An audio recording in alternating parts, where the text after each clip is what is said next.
Hello दोस्तों, स्वागत है मेरे YouTube channel study together with Vikas पर। फ्रेंड्स, जैसा कि हम डेली आपके सामने एक सेशन लेकर आते हैं, कुछ दिनों पहले हमने ये सेशन स्टार्ट किया था जिसमें हम ग्रुप डी प्रीवियस ईयर के क्वेश्चंस सॉल्व करते हैं।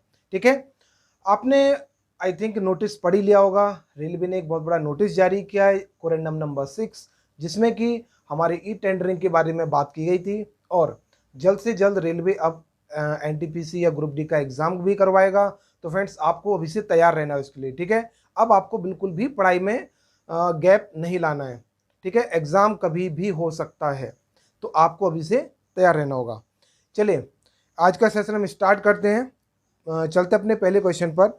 Who is the recipient of prime minister's award for outstanding contribution to promote and development of yoga in 2018? 2018 में डेवलपमेंट ऑफ योगा या फिर प्रमोशन किया था योगा का, तो उसके लिए प्राइम मिनिस्टर्स अवार्ड किसे मिला था?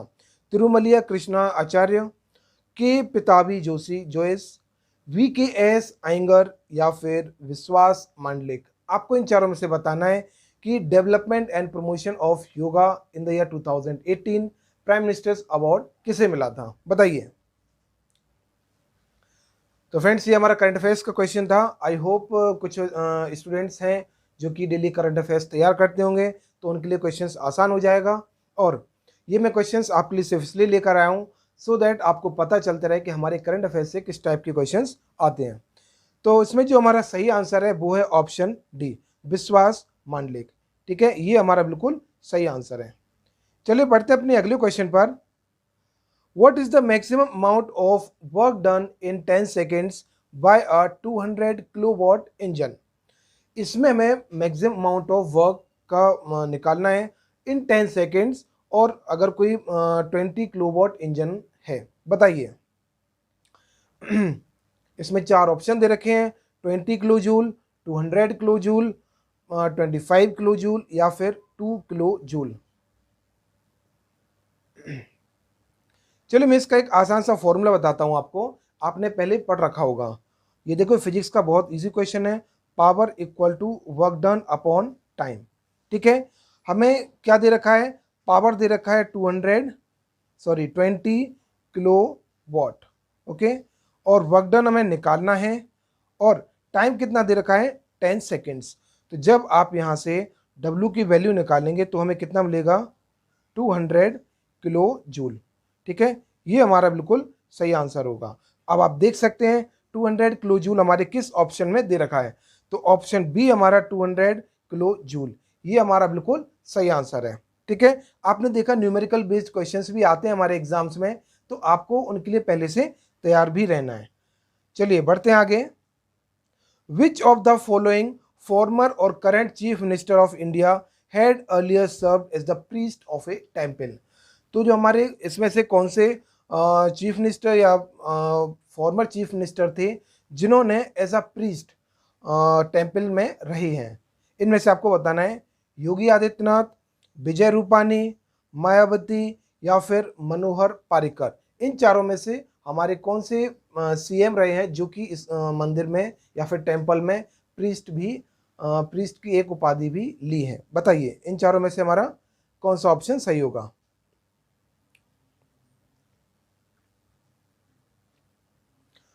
चलिए मैं बताता हूं, इसका जो सही आंसर है वो है हमारा ऑप्शन ए। ऑप्शन ए बिल्कुल सही आंसर है, योगी आदित्यनाथ। इन्होंने ऐसा प्रीस्ट भी टेम्पल में रहे। ठीक है, एक भूमिका निभाई है। चलिए बढ़ते हैं अपने अगले क्वेश्चन की ओर। अगला क्वेश्चन हमसे क्या पूछा है? The enzyme present in the pancreatic juice converts protein to amino acid. ठीक है, हमें उस एंजाइम का नाम बताना है जो कि protein to amino acid convert करता है, प्रोटीन को अमीनो एसिड में कन्वर्ट करता है। पेप्सिन, लाइपेज, ट्रिप्सिन या फिर अमाइलेज। इन चारों में से आपको बताना है हमारा कौन सा एंजाइम है जो कि प्रोटीन को अमीनो एसिड में कन्वर्ट करता है, बताइए। फ्रेंड्स, ये हमारा बायो का बहुत ही इजी क्वेश्चन है। जिन लोगों ने पहले एग्जाम दिया होगा या फिर पहले बायो पढ़ रखी है वो लोग आसानी से क्वेश्चन बता पाएंगे।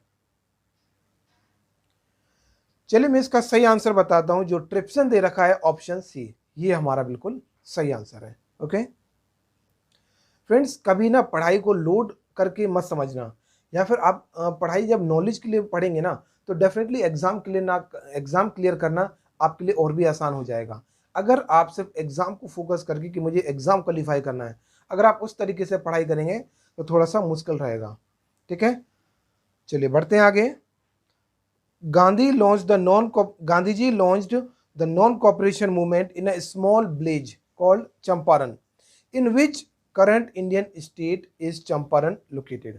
आपको बताना है नॉन कॉपरेशन मूवमेंट है जो हमारा चंपारण डिस्ट्रिक्ट में स्टार्ट हुआ था, और अभी करंटली ये चंपारण डिस्ट्रिक्ट किस स्टेट के अंदर आता है? महाराष्ट्र, वेस्ट बंगाल, गुजरात या फिर बिहार।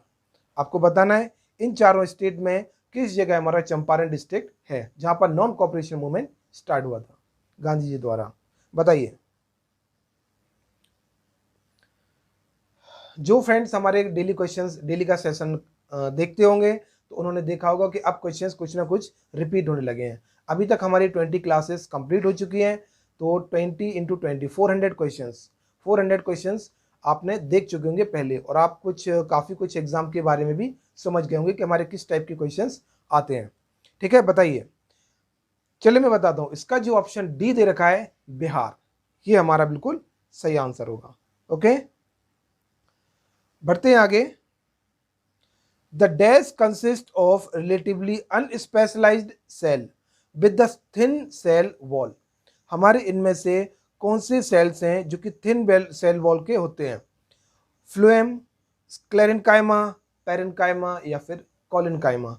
इन चारों में से आपको बताना है हमारे कौन से सेल्स होते हैं जो कि बहुत थिन सेल वॉल, बहुत ही पतली सेल वॉल के, जस्ट लाइक झिल्ली होती है ना, पन्नी, पतली वाली जो पॉलीथीन होती है उसे झिल्ली बोलते हैं, उस टाइप की होते हैं, उससे भी बहुत पतले होते हैं। बताइए।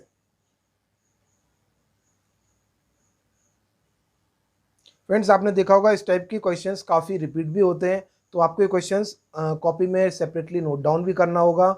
तो सिर्फ ये नहीं कि आप वीडियो देखकर वीडियो हटा देंगे, आपको क्वेश्चंस भी नोट डाउन करना है, so that time to time आप रिवीजन भी करते रहें उनके साथ।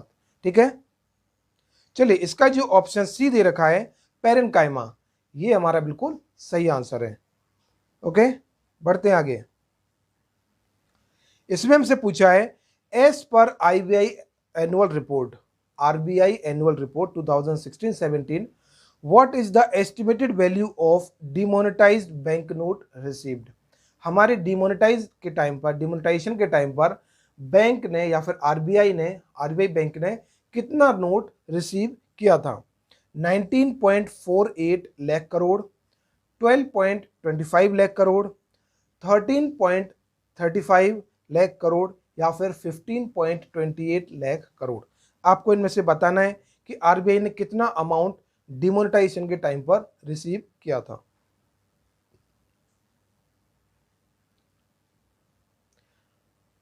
I hope most of the students इसका करेक्ट आंसर देंगे, क्योंकि ये हमारा काफ़ी करंट का हॉट टॉपिक रहा है, तो काफ़ी स्टूडेंट्स ने इसकी रिपोर्ट्स भी पढ़ रखी होगी पहले, और डैम श्योर काफ़ी स्टूडेंट्स इसका सही आंसर भी करेंगे। तो इसमें हमारा ऑप्शन डी दे रखा है 15.28 लाख करोड़, ये हमारा बिल्कुल सही आंसर होगा। चलिए बढ़ते हैं। Who won the BCCI lifetime achievement award for women at the BCCI annual award held in Bengaluru in March. ठीक है, आपको बताना है कि यहाँ पर किसने BCCI lifetime achievement award जीता था? शुभांगी कुलकर्णी, या फिर दैना इडूजी, या फिर शांता रंगस्वामी, या फिर पूर्णिमा राव। इनमें से आपको बताना है कि किसने लाइफ टाइम अचीवमेंट अवार्ड जीता था। बताइए।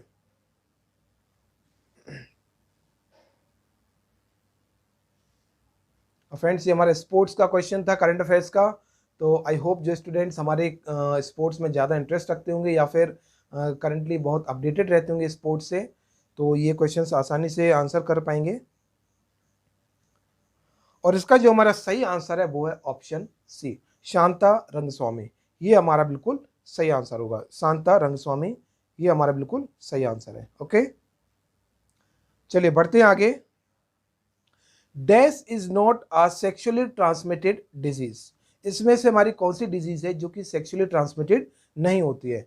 कैंडिडियासिस, साइफिलिस, गोनेरिया या फिर वॉट्स। इन चारों में से आपको बताना है कौन सी हमारी डिजीज है जो कि सेक्सुअली ट्रांसमिटेड नहीं होती है, बताइए।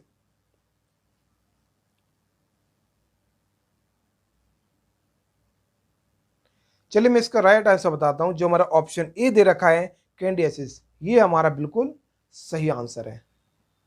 ठीक है, और फ्रेंड्स ऐसे क्वेश्चंस आपको नोट डाउन भी करना है और टाइम टू टाइम इनका रिवीजन भी करना है। ठीक है, इसमें हमसे पूछा है if no force is applied to a moving object then it will stop due to. अगर कोई हमारा ऑब्जेक्ट है या फिर कोई बॉडी है, अगर मूव कर रही है, उस पर फोर्स नहीं लगाएं तो उस पर वो बॉडी एक ना एक टाइम बाद जाकर आगे रुकेगी। Due to which reason? Tension, momentum, impulse या फिर फ्रिक्शन। इन चारों में से आपको बताना है किसकी वजह से हमारी बॉडी कुछ दूर जाकर अपने आप ही रुक जाएगी, बताइए।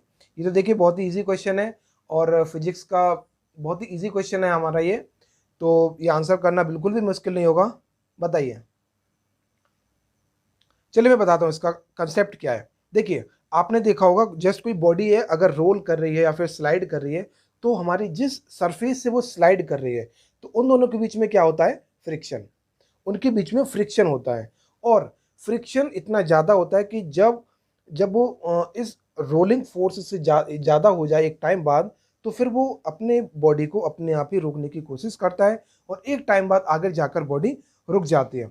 तो इसका जो हमारा सही आंसर है वो है ऑप्शन डी, फ्रिक्शन। ये हमारा बिल्कुल सही आंसर होगा। चलिए बढ़ते हैं आगे। When washing soda react with hydrochloric acid, dash gas is evolved। जब हमारा वॉशिंग सोडा हाइड्रोक्लोरिक एसिड के साथ रिएक्ट करता है तो इनमें से हमारी कौन सी गैस निकलती है? Oxygen, carbon monoxide, carbon dioxide या फिर हाइड्रोजन। ठीक है, इनमें से आपको बताना है हमारा क्या आंसर सही होगा। कार्बन मोनोऑक्साइड मतलब CO। मोनो मीन्स वन होता है, देखिए मोनो मतलब होता है वन और डाई मतलब होता है टू। ठीक है, डाई मतलब होता है टू, तो कहते हैं ना मोनो, कार्बन मोनोऑक्साइड मतलब CO और कार्बन डाइऑक्साइड होता तो ये CO2, जो इसका है वो CO2 होता है फॉर्मूला। ठीक है, अब आपको बताना है इसमें हमारी कौन सी गैस इवॉल्व होगी।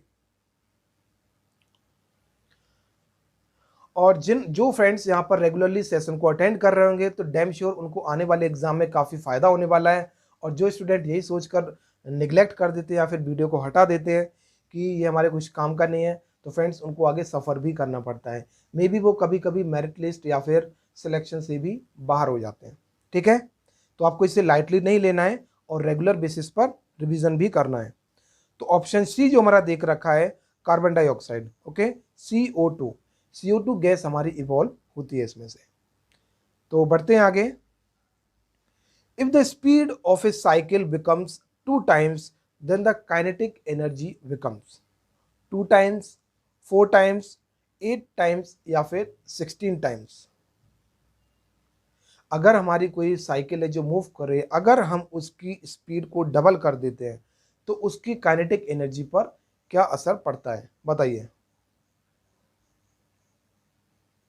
देखिए काइनेटिक एनर्जी का फॉर्मूला आपने पहले पढ़ रखा होगा। ठीक है, काइनेटिक एनर्जी होता है हमारा हाफ एम वी स्क्वायर। क्या होता है हमारा? Half m v square. चलिए मैं दोबारा लिख देता हूं यहां पर, kinetic energy equal to half m v square. ठीक है, अब आपने फॉर्मूला देख लिया। अगर हम v की वैल्यू यहां पर 2v कर देते हैं, v की वैल्यू अगर 2v कर देते हैं तो कितना हो जाएगा? हाफ, देखिए half m 4v square, okay, 4v square. तो अब देखिए इस वाले पोर्शन को देखिए तो ये हाफ एम वी स्क्वायर है और ये कितने से मल्टीप्लाई हो गया? 4 से। तो इसमें जो हमारा ऑप्शन बी दे रखा है 4 टाइम्स, ये हमारा बिल्कुल सही आंसर होगा। देखिए आप ये क्वेश्चंस बहुत ही बेसिक होते हैं लेकिन ये सिर्फ कंफ्यूज कर देते हैं थोड़ा सा स्टूडेंट को, तो स्टूडेंट इनको स्किप कर देता है और कहीं ना कहीं अपना 1 मार्क्स लॉस कर देता है। चलिए बढ़ते हैं आगे। Dash is not an actinide. इनमें से हमें बताना है कि हमारा एक्टिनाइड इनमें से कौन सा नहीं है। टेर्बियम, फर्मियम, नेबिलियम या फिर थोरियम। इन चारों में से बताना है हमारा एक्टिनाइड इनमें से कौन सा नहीं है। देखिए आपने लैंथेनाइड और एक्टिनाइड सीरीज पढ़ रखी होंगी, ठीक है, आपको पता है कि उनमें हमारे कितने एलिमेंट्स होते हैं, और अब बताना है इनमें से कि हमारा कौन सा एलिमेंट एक्टिनाइड नहीं है, बताइए। चलिए इसका जो ऑप्शन ए दे रखा है terbium, terbium is the correct answer. Terbium हमारा एक्टिनाइड नहीं है इन चारों में से। बढ़ते हैं आगे। कलमकरी, a painting form recently seen in the news, belongs to which Indian state? ये हमारी कलमकरी जो पेंटिंग है ये हमारी किस स्टेट से बिलोंग करती है? ये हमारा करंट अफेयर्स का क्वेश्चन था, और कह सकते हो आप हमारा स्टैटिक का पोर्शन है, ठीक है। तो आपको बताना है कि किस स्टेट को बिलोंग करती है कलमकरी पेंटिंग, बताइए। तो इसका जो हमारा ऑप्शन ए दे रखा है आंध्र प्रदेश, ये हमारा बिल्कुल सही आंसर है। आंध्र प्रदेश है जहाँ पर कलमकरी पेंटिंग की जाती है, ठीक है, जो कि रिसेंटली उस टाइम न्यूज़ में रही होगी, तो उन्होंने करंट अफेयर्स से और स्टैटिक जीके, देखिए आपको पता होगा हमारी जो स्टैटिक जीके है कहीं ना कहीं अगर न्यूज़ में रहती है, लाइक नेशनल पार्क, ठीक है, या वाइल्ड लाइफ सेंचुरी, या power plant, thermal power plant, या सोलर पावर प्लांट, तो ये हमारे स्टैटिक के पोर्शन होते हैं, और कहीं ना कहीं अगर इनसे हमारी कोई न्यूज़ बनती है करंट अफेयर्स की, तो वही क्वेश्चन हमारे एग्जाम में पूछ लिया जाता है। बढ़ते हैं आगे। अगला question, an element has an atomic number of 20, हमारा कोई एलिमेंट इसका एटॉमिक नंबर 20 है, with which of the following elements will it show similar chemical properties? जो हमारा एटॉमिक नंबर 20 वाला एलिमेंट है ये किसके जैसे प्रॉपर्टी को शो करेगा? बेरिलियम, आयरन, स्कैंडियम, या फिर बोरॉन? इनमें से आपको बताना है कि हमारा कौन सा ऑप्शन बिल्कुल सही आंसर होगा, बताइए।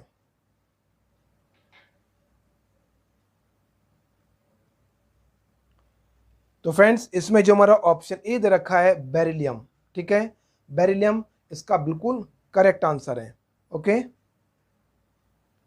देखिए आपको ये पता होगा जिन स्टूडेंट्स ने पीरियोडिक टेबल पहले से तैयार कर रखा होगा तो उनको पता होगा कि हमारे इसे सिर्फ केमिस्ट्री में अगर आप पीरियोडिक टेबल तैयार करके जाते हैं तो डैम श्योर आप 2 से 3 क्वेश्चंस बड़ी आसानी से सॉल्व कर सकते हैं, ठीक है। उनकी कई प्रॉपर्टीज होते हैं, जस्ट लाइक अगर हम लेफ्ट से राइट की साइड मूव करते हैं तो metallic character, non metallic character, ionisation energy, इन सब चीज़ों पर क्या इफेक्ट पड़ता है, लेफ्ट टू राइट या फिर टॉप टू बॉटम मूव करने पर इन प्रॉपर्टीज पर क्या असर पड़ता है, मेल्टिंग या बॉइलिंग पॉइंट, ठीक है।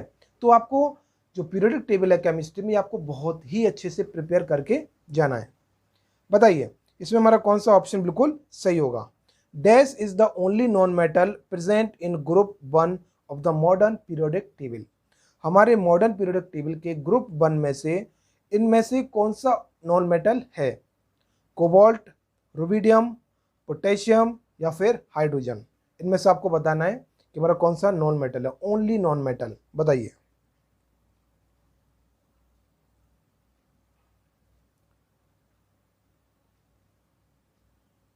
तो फ्रेंड्स इसमें जो हमारा सही आंसर है वो है option D, hydrogen. Hydrogen is the correct answer. Okay, बढ़ते हैं आगे। अब देखिए हमारा न्यूमेरिकल टाइप क्वेश्चन है, बहुत ही अच्छा क्वेश्चन है, थोड़ा ध्यान से देखिए। A body of mass 30 kg moves with an initial speed of 10 metre per second if a retarding force of 60 newton is applied, how much does a body takes to stop? आपको इसमें time बताना है कि अगर किसी body में retarding force 60 Newton है और वो बॉडी 30 kg मास है और इनिशियल स्पीड कितना दे रखा है 20 मीटर पर सेकेंड, तो इसको रुकने में कितना टाइम लगेगा ये आपको बताना है।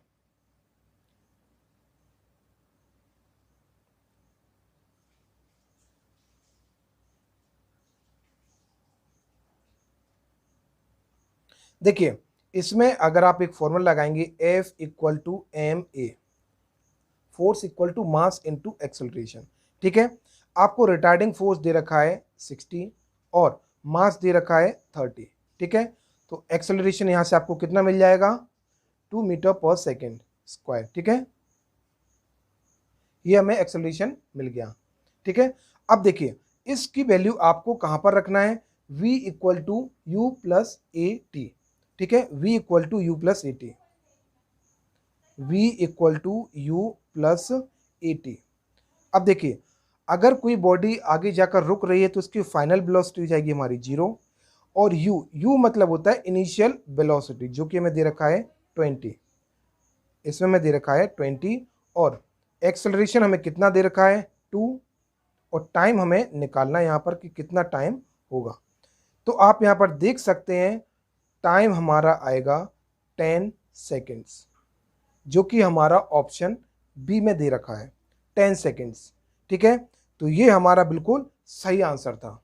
आपने देखा ये कितना इजी क्वेश्चन था, और जो स्टूडेंट्स को ये पहले से पता होगा तो वो विद इन सेकेंड्स या फिर ओरली ही इस टाइप के क्वेश्चंस को इजीली सॉल्व कर सकते हैं। ओके, बढ़ते हैं आगे।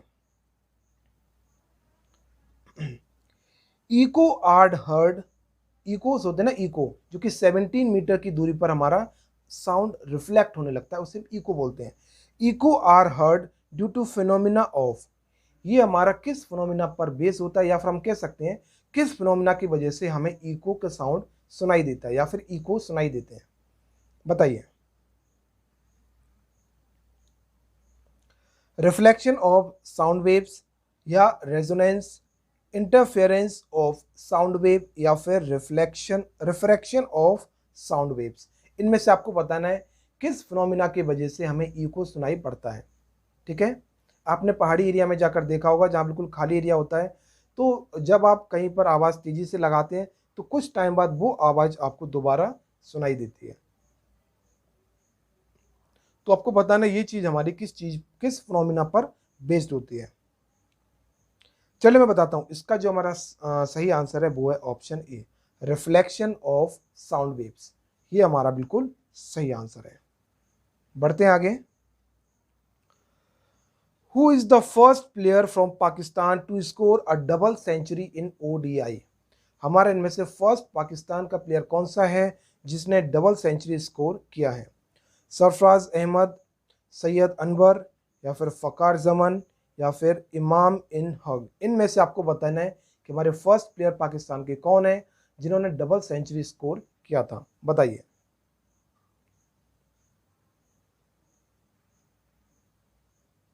और इसका जो हमारा सही आंसर है वो है ऑप्शन सी, फ़कार जमन। ये हमारा बिल्कुल सही आंसर होगा। ठीक है, इन्होंने ये फर्स्ट पाकिस्तान के प्लेयर हैं या क्रिकेटर हैं जिन्होंने double century in ODI score किया है। बढ़ते हैं आगे। Pemba island is famous for the cultivation of which of the following? Pemba island है इन चारों में से किसकी खेती के लिए या किसकी कल्टीवेशन के लिए बहुत फेमस है? कॉफ़ी, राइस, व्हीट, या फिर क्लोव्स। इनमें से आपको बताना है कि इन चारों में से किसकी खेती पेम्बा आइलैंड पर होती है, बताइए।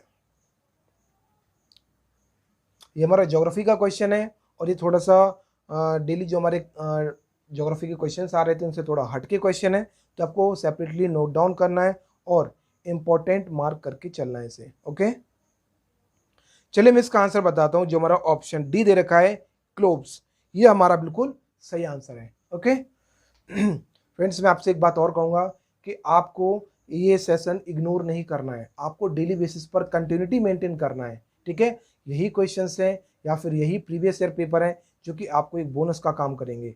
जब आप एग्जाम में सिलेक्शन ले जाएंगे तो कहीं ना कहीं इन सेशंस को याद रखेंगे कि हाँ, इनके वजह से ही हमारा सिलेक्शन हुआ है। तो फ्रेंड्स, इनको इग्नोर ना करें और डेली बेसिस पर देखें। ठीक है, चलिए मिलते हैं अपने नेक्स्ट वीडियो में, तब तक के लिए गुड बाय।